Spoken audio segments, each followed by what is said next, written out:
Hello. So I was just waiting, as I said in my comment, for people to join. But I'm not sure how many people are joining.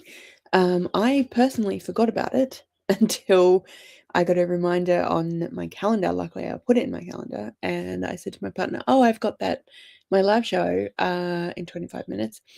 And he was like, "Yeah, that's why I did blah blah blah." And I was like, "Oh, I'm glad you remembered. I totally forgot." So, point being that I wouldn't be surprised if other people forgot because I forgot. But anyway, hello. Hi. I'm so sorry. I have totally forgotten your name. As in, like, do you want me to call you Skeleton Key? Or your actual name? I'm very sorry.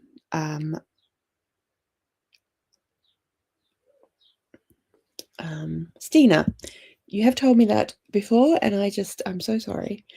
I have a weird memory for things like names because for little kids, like teaching, I can remember their names really quickly. Like relief teaching, I can turn up and within an hour have remembered pretty much the entire class. Like there may be a couple of kids whose names I'll forget throughout the day, but for the most part, I'll remember. And then situations like this, no clue. Oh, thanks. So it says that there are two people here. So we have Stina, and who else do we have? Say hello. And I have not worked out any kind of questions about the book or anything. Hi, Tracy. I didn't get a chance to read the book because of my library. Both are joined the chat. Anyway, nice to have you. Very nice to have you. Yeah, that's okay. That's fine. These things happen. I ended up having to buy it on my Kobo, my e-reader, which was I usually don't like to spend more than $10 on books on there, but this one was 12, which was fine. Because I knew obviously that it was my book club, so I needed to read it, and it was not available at the library. I think there was like I was sixth in line or something, so I was not going to, even with the change of date, I was not going to get it in time and read it in time. I did enjoy the book club. Yay! I'm so glad. I did too. I thought it was really, really great. Really, really fun. Yeah, I really enjoyed it.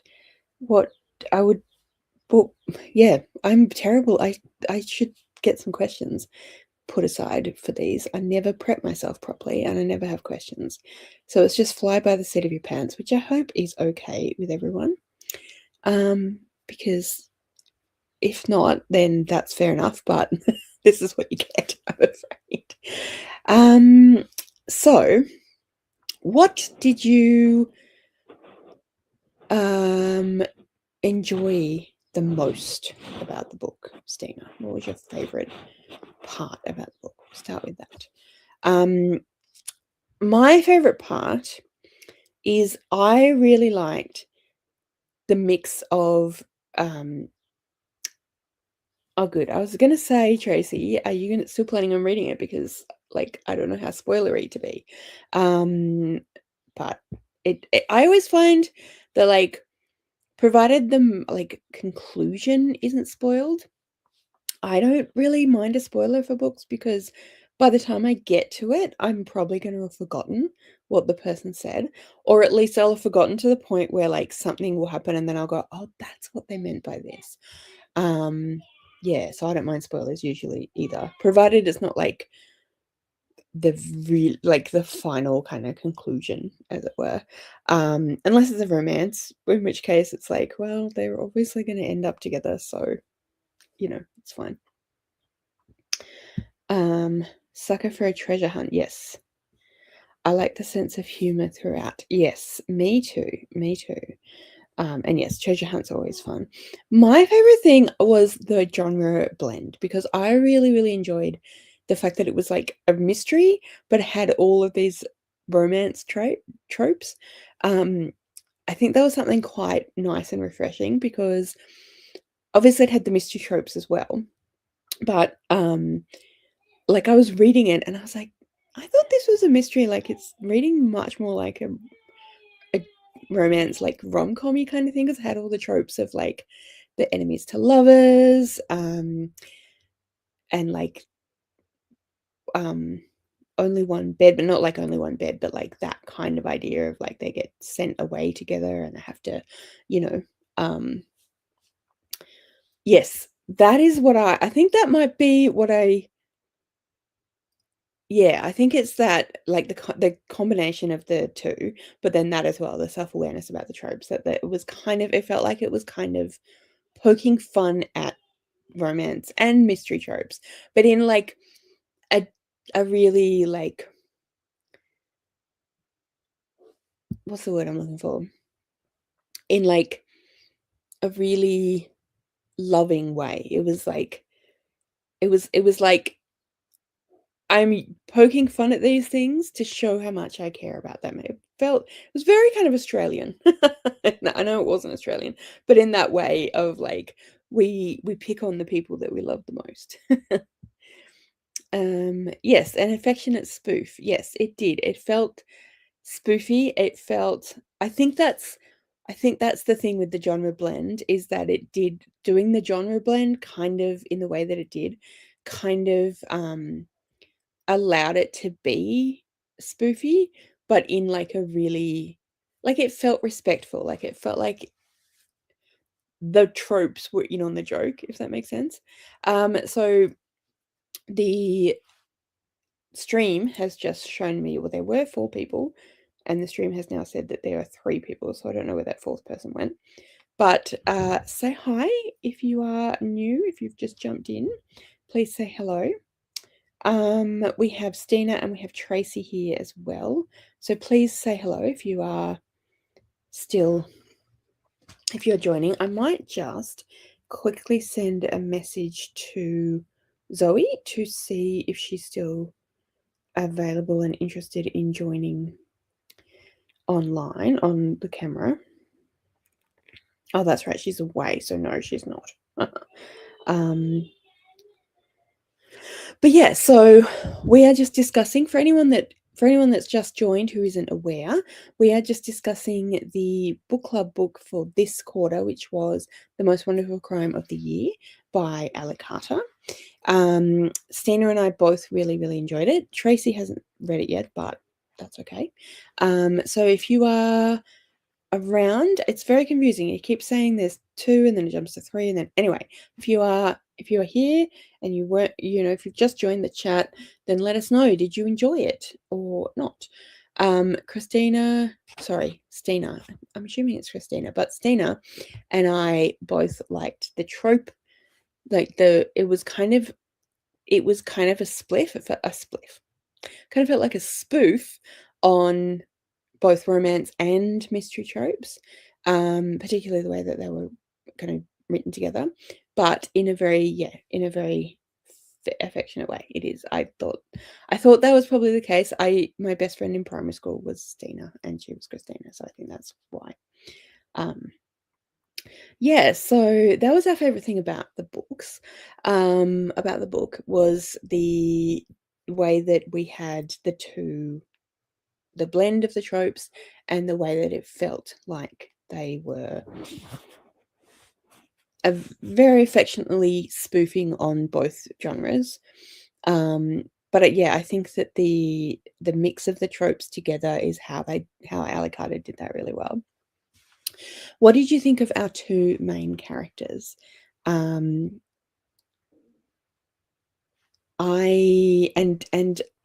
what did you think of our 2 main characters? I liked, again, that they were both, like, it kind of felt, again, like a bit of a spoof on those types of characters. As you had the handsome, rugged kind of guy who was a bit hopeless, but with a heart of gold kind of deal. And then, of course, you had the very grumpy. It was kind of grumpy sunshine, but not really, because I didn't feel like he was fully sunshine, but she was definitely the grumpy and he was definitely the sunshine. But I think there was a bit more going on with him, and obviously also with her. And I would have enjoyed more exploration into her situation with her ex, because it felt like, it felt very surface level, even though she had, I mean, I know it wasn't the point of the book, but even though she had, like, we did see it discussed, and we did see that she had a lot of trauma from her ex and his best friend, and the way that they treated her. I would have liked a little bit more discussion about that, but I think that's kind of the point, though, isn't it, Stina? That the stereotypes of the characters were also fun since they were purposeful, and I guess that's why she didn't go into a huge amount of detail about that, and didn't kind of explore that super well, because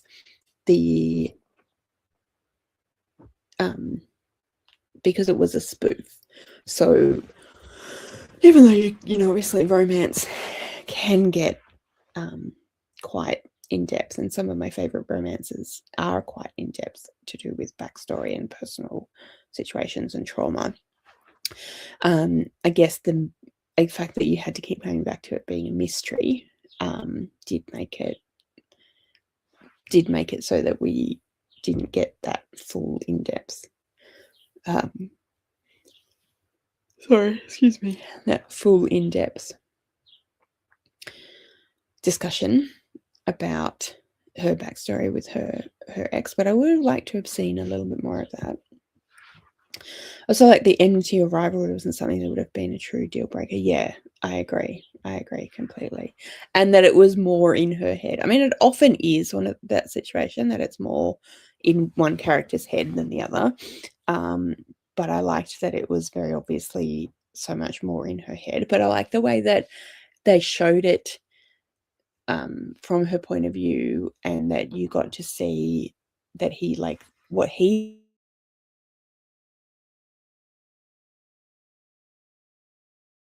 kind of like, that he had like a little kind of inside joke with her, and he, whereas she was like, didn't take it that way, and thought that he just didn't remember her, and that he just didn't care about her. Whereas from his point of view, he was the opposite. He was showing that he cared about her by having this inside joke with her. And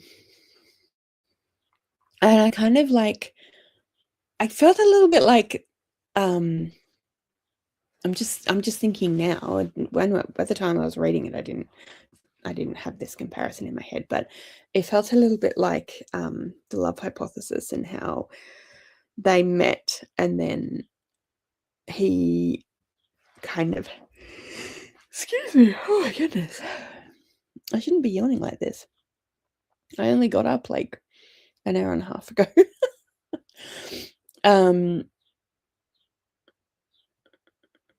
Maybe I need a second coffee. But yeah, she was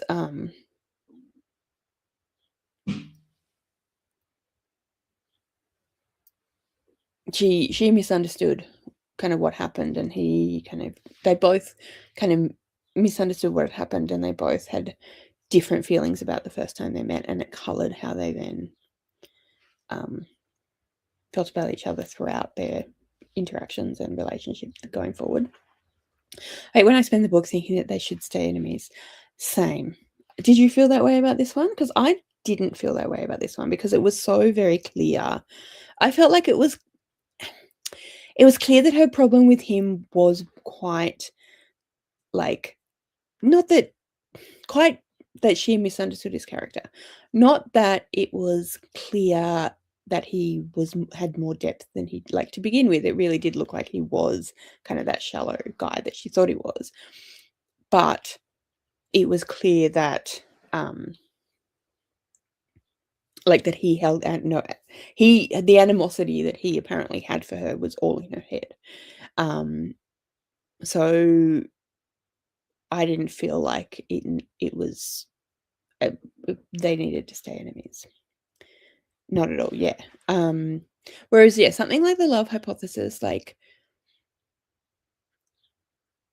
it was so convincing that it wasn't convincing that she was correct necessarily and that he hated her, but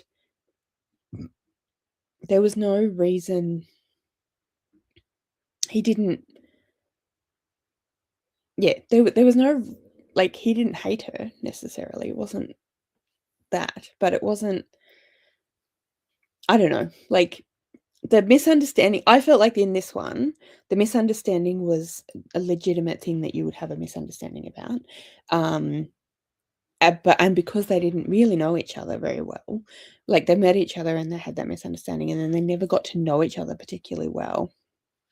And so it's believable that she would then have a misinterpretation of something and that she would carry that forward. And then his thinking, what he was doing, thinking he was being, having, it was clear, yeah. What he was thinking, that he was having like an inside kind of personal little joke with her, she was taking as like proof that he was, this shallow douchebag that she thought he was. And not to keep comparing to The Love Hypothesis, because obviously it's a very different book, but in The Love Hypothesis, like, I don't know, he was so grumpy. He was such a grumpy character, and like, I definitely could see how you would call someone a different name, and like the explanation at the end where you realize that he's thinking this whole time that it's like a personal little joke they have because of the interaction that she's completely not remembered and has had no meaning to her. And that he has, obviously meant a lot to him, and he's remembered the whole time, and he thinks he's constantly referring to that, and she thinks that he's just can't remember her name. Felt like that would legitimately happen, whereas, like I said, like, I don't want to keep comparing to Love Hypothesis because I didn't feel like in other ways, but just the Love Hypothesis, like the original meetup of like a kind of accidental meetup in like, it wasn't the same, obviously it wasn't an elevator, but it felt quite similar. Whereas he was just kind of a douche the whole time.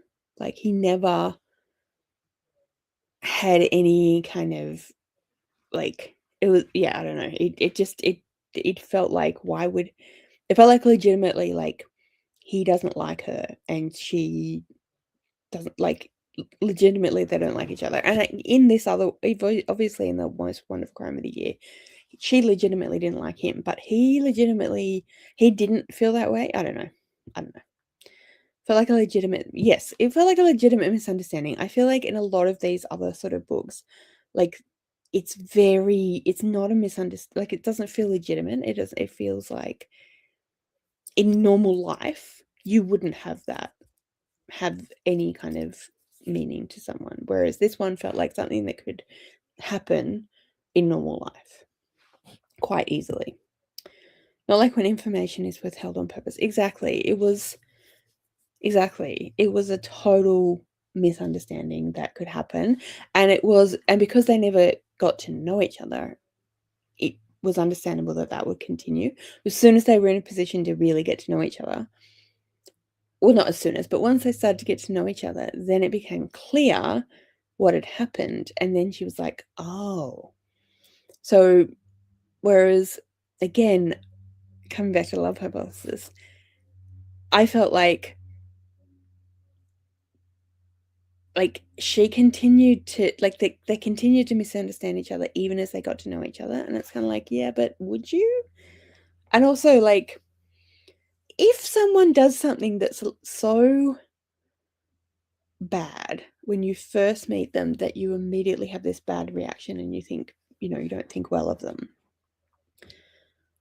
why would you forgive them? This is not, again, about Love Hypothesis. This is just in general about romance books.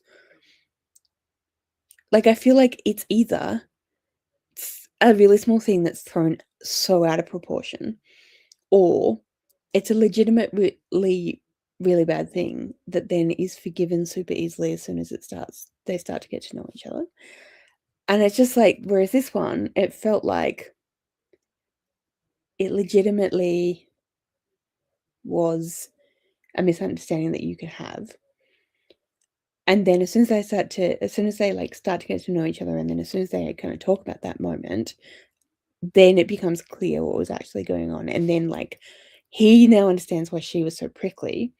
She now understands that he was not meaning to do what he thought. So anyway, yes, I liked it.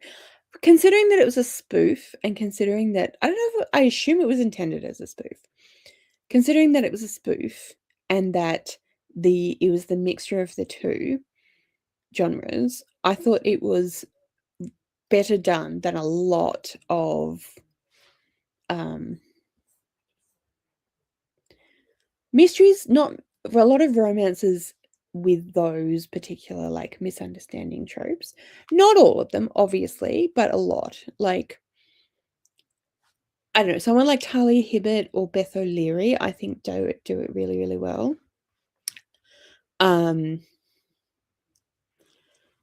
Whereas a lot of, yeah.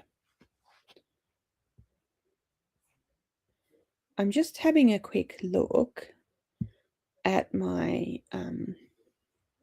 Goodreads because I don't remember what I gave it.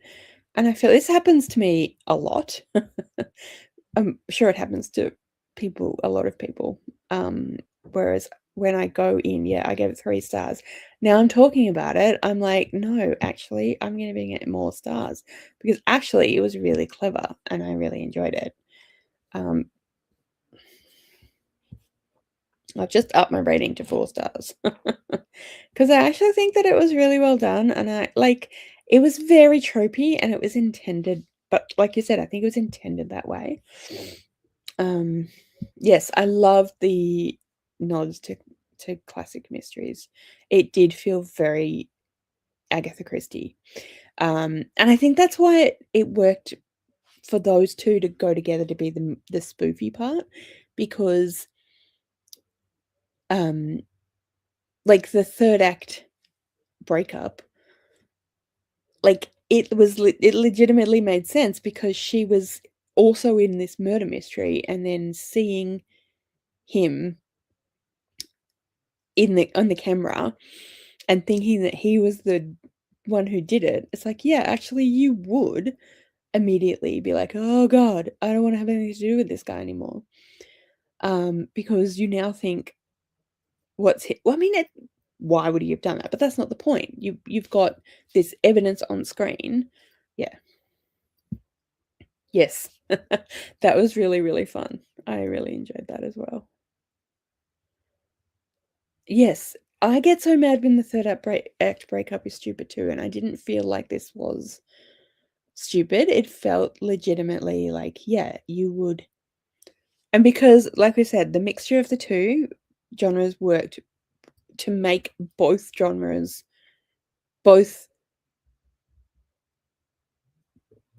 work, if that makes sense. Like the combination of the murder mystery made the third act breakup make sense. You would absolutely want nothing to do with a guy who you thought was a murderer at all. Like particularly, your favorite author, but like in general. And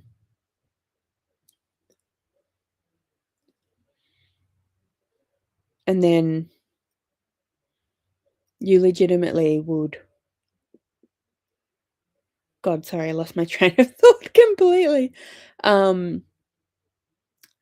You would legitimately like yeah, no, I lost my train of thought. I am so sorry. Yeah, same. Even as a reader seeing both sides, I was like, wait, what? Yeah, I was the same. And that I really enjoyed as well, because again, I hate when third act breakups are stupid, and especially when it's the miscommunication trope. And it's like you could just talk to each other. And that's why this worked, I thought, because like yes, it doesn't make sense that he would be the murderer, but she's seen him on screen. So she's jumping to a conclusion that, given the evidence that she's seen, makes sense. And also because she had such an aversion to him leading up to this point for such a long time, you could legitimately see that she would then go, oh, hang on, he's put on a facade for this particular weekend, but it's not real what I actually thought was true all this time. And going back to the reason why what happened and the reason why she thought, like, you would be legitimately annoyed if someone could never remember your name and was consistently calling you the wrong name. That would legitimately, like, annoy you and make you not like someone. Because oftentimes in romances, now I feel like I'm shitting all over romances. I'm not meaning to shit all over romances. I like romance. There are some romances that I really, really enjoy. Those authors who I just mentioned, I really enjoy. I've enjoyed some Emily Henry, not Happy. A Happy Place was okay, but romance has to be really good to get me to really enjoy it. And I think the combination of the two meant that I was more able to enjoy. I really enjoy a mystery, and even though mysteries can be really tropey, I don't find the tropiness annoying in any way. Whereas with romances, I'm often a bit like, oh, I'm Rolly.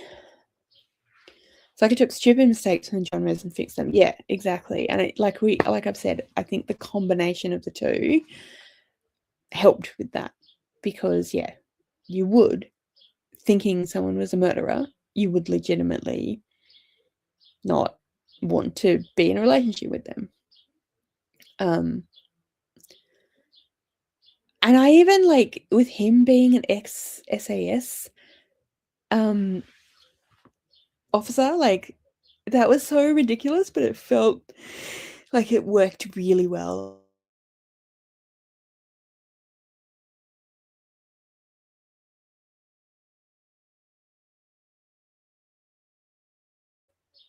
Sorry, I don't know what happened there. But it gave it the opportunity for him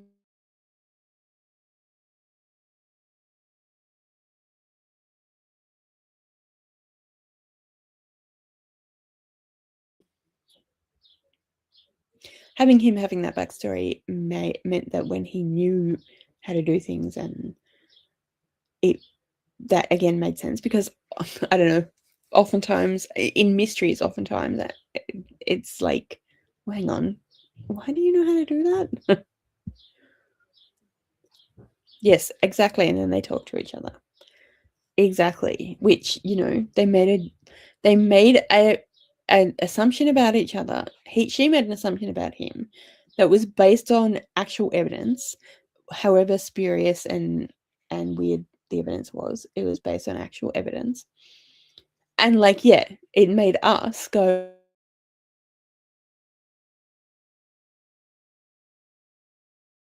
the evidence of what you see on a recording, as opposed to, being like, oh, here we go. Like, as opposed to being like, oh, is this the, like, honestly, you're making another assumption based on nothing whatsoever. And now you're gonna like let it destroy all your feelings about this person. Especially when you knew that they were all stupid anyway. Now I'm thinking about Talia Hibbert, and I'm thinking about, like, I think she does all of that really, really well. Because even though you can see that they've made they've had misunderstandings about each other, you can see that why they've had those misunderstandings about each other. And when they don't talk to each other, it's legitimately about things that they have in their own past that makes them not want to talk about those things, rather than it just being like, why are you not just communicating? Because, you know, obviously, like, talking about things can be hard. But there are certain situations where you're just like, seriously? Yes, exactly. Yeah, you're kind of in that situation where you're like, well, people are trying to kill me. I kind of need to, like, I can't really just, I kind of have to make a split second decision about this situation because my life is in danger. And if I think there's a possibility that this dude is the person killing people, then I need to get out of there because, you know, I'm not safe. Like, even if on the face, because I was reading it and I was like, oh, and I was like, well, it doesn't make sense for him, but you can't, you can't deny what we've just seen. I enjoyed Tally Hibbert's books. Yes, neurodivergence really well too, and it's nice to feel seen. Absolutely, absolutely. Not neurodivergent myself personally, but I can definitely have heard people say that, and I can definitely see why that would be. It felt really legitimate to me as well, even though obviously not something I'm personally aware of, but in terms of what I see in the world, yeah. As readers, we had the luxury of visiting these scenes and internal dialogue. Yes, absolutely, absolutely. And he was such a, like, teddy bear of a character, and, like, that whole golden retriever character. But I like that he had more going on than that. And then I like that, like I said, I like the way that we think that her misunderstanding makes sense too. Yeah. What did you think of the ending with the mystery wrap up? I actually have kind of forgotten the ending. I read this a couple of weeks ago. I actually finished it. It's obviously this live show was supposed to happen last Sunday, and I finished it, excuse me, on the Monday prior, which I normally try to finish it closer to the live show, but I just didn't. Finished it further away, which was fine because I remembered it pretty well up until last weekend, but then now it's been another week and I've, you know, obviously got a lot going on. But I do remember that I enjoyed it. Oh, okay. Oh, you were hoping for something the way that it ended. Sorry, I misread what you wrote, and I thought you said you were hoping for something in vain. But no, you're hoping for something the way that it ended, something to be like what it was. Yeah, I felt that way too. I felt like it worked, and made sense. And I'm glad that they stayed together.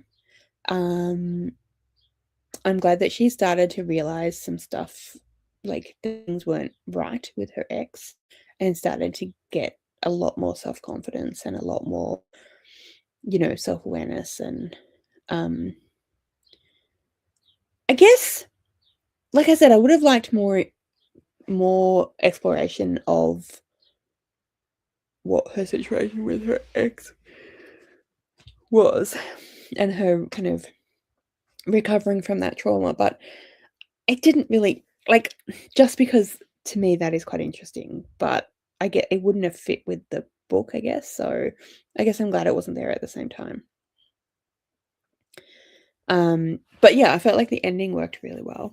And I liked that they both still went along with their own careers and they're both doing well. I really like that. I feel like in a lot of romance books, I feel like the one often ends up overshadowing the other. Um, so I like that didn't happen. But yeah, I really enjoyed it. I thought it was really, really fun, really well written, and just a great time. It wasn't a 5-star, but it was definitely, now I've upped it to 4 stars. It was definitely a 4-star. It was definitely really good. So glad they both found success. Me too. Me too. I think they both, yeah, I really like them both as characters. I really like that you could feel they both had depth, even though it wasn't necessarily sort of the point of the book, because obviously it was the spoof. Oh, good. Yay, 4 stars. Yeah, I'm so glad I upped it.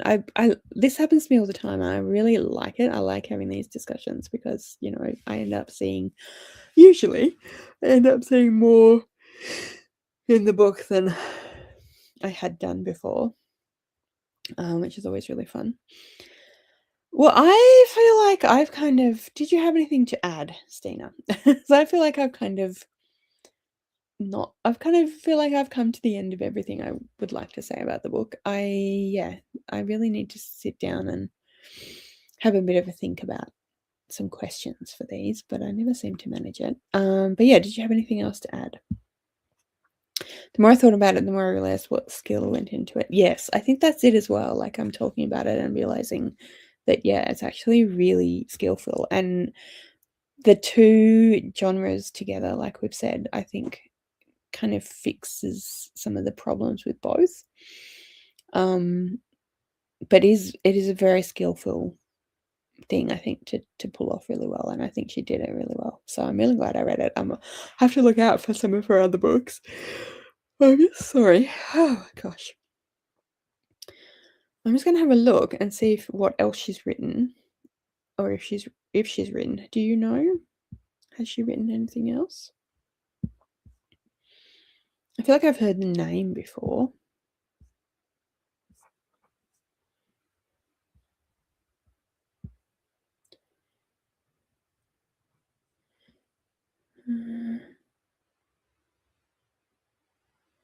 Okay, Gallagher Girls, High Society and Embassy Row series for teens, as well as Winterbourne Home for Vengeance and Valor. Okay.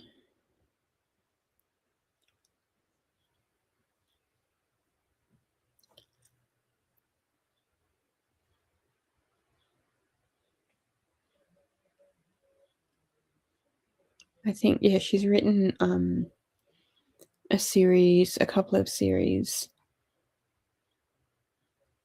I think along the similar vein, but for young readers, or for YA.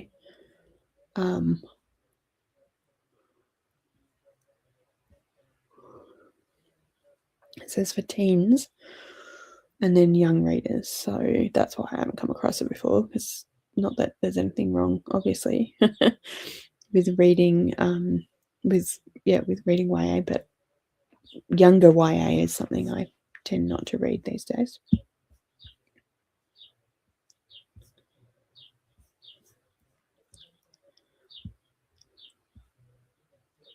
Okay, fair enough. Yeah, I don't know if I will pick up anything from her backlist, but if she writes more of this sort of stuff, I definitely will pick up more of her books.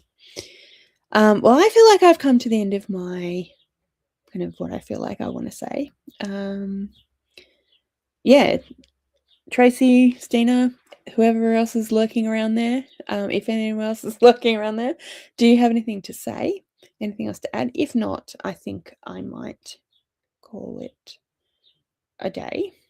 And go see how my bubba is doing, and my partner, obviously. Go and get that other coffee. I woke up really early, and then I kind of went back to sleep. And Rowan ended up getting up with the baby at around 7, and because I was like, oh, I just need a bit more sleep, forgetting about this, which is fine. But anyway, not important. But yeah, I just didn't really get back to sleep very well. So, even though I haven't been up since about 5, I feel like I've been up since about 5. Yay! I'm so glad. You're welcome. Thank you for joining. No worries, Tracy. Always nice to see you, even if it's about a book you haven't actually read. It's always lovely to see you. I just more meant like that explains why you didn't have as much to say. Fair enough. Well, enjoy the rest of your day and you enjoy your Saturday night. What are your plans for Saturday night? And what are your plans for today, Tracy? My plans for today are to go and have that other coffee. Do a little bit of housework. Probably take Bubba for a walk. We need to go and get some more nappies and stuff. So I'll probably take Bubba for a walk and do that. and read and do a bit more. I'm setting. I've got a planner, like already set out planner, but there's space for you can add things. I'm doing that. Reading library books that are due back tomorrow. Oh, very nice. What books are you reading? I'm currently listening to Grown Ups by Marion Keyes, and reading Fool's Assassin by Robin Hobb and Strong Female Character by Fern Brady. Jigsaw and listening to Dungeon Crawler Carl too. Oh, nice. Very nice.